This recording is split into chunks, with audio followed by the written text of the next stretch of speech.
Hey guys, okay, so I have some more poetry. I don't have this memorized, and something that kind of happens with me, I'll write in like a crazy creative vibe, but then when I go to read it, I kind of stumble over my own words, and I've tried to read this aloud a few times, and it hasn't really come out how I wanted it to sound. But so here goes like take number 25. um, so here goes nothing. 7 days of peace, 7 days of forced seclusion. My thoughts seem to be the only intrusion to the quiet. I can't even handle me. And this calamity waiting to explode on the wrong person, and I'm certain a wrong word will be the catalyst, a major malfunction. But the old way was used in conjunction with my addiction, also known as my prescription for death.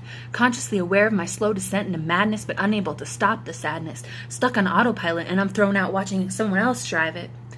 It being my precious life, the seldom perfect but oh so worth it treasure from my father and my mother.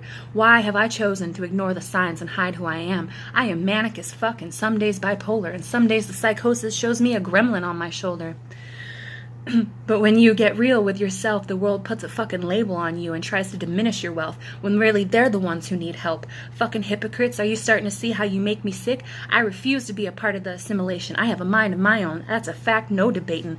I have a clarity that was given to me by my spirit guide. I am not ashamed to hide.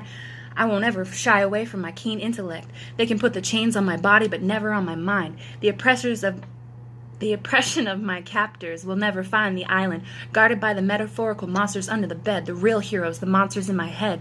Something symbiotic, they lust for knowledge, like the way a predator hunts its prey. Rewire the brain, breathe, you're doing okay. It doesn't have to be a struggle to let your true nature unfold. It'll be like hitting the vein and finally striking gold. Can't you see the work I've put in to be me? What's beneath the surface and dying to be free? I refuse to be chained by circumstance and guilt. Do you see the wisdom that I wear on my hilt? There is always something to be gained, and a lesson learned through pain. I once met a woman who told me I am a child of the universe, no less than the stars in the sky. And every time I repeat that phrase, I find myself asking why. What's the cause of my self-sabotage and destruction, and why have I spontaneously combusted?